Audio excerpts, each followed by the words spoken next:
President Emerson Mnangagwa's administration has suffered a major setback in its re-engagement efforts as the European Union extended its restrictions on Zimbabwe.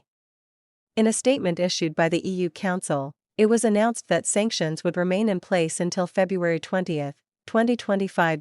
While the EU removed individual targeted sanctions on key figures such as Vice President Constantino Chiwenga, Grace Mugabe, the late former President Robert Mugabe's widow, and Zimbabwe Defense Forces boss General Valerio Sibanda last year, the restrictive measures on the country itself have been renewed. The sanctions primarily consist of an arms embargo and targeted asset freeze on Zimbabwe defense industries.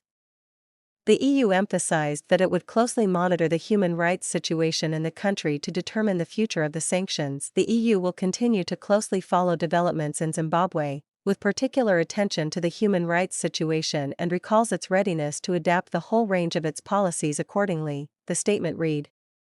The EU sanctions were initially imposed in 2002 in response to electoral fraud and human rights violations. Over the years, the measures have been gradually eased to encourage political reform.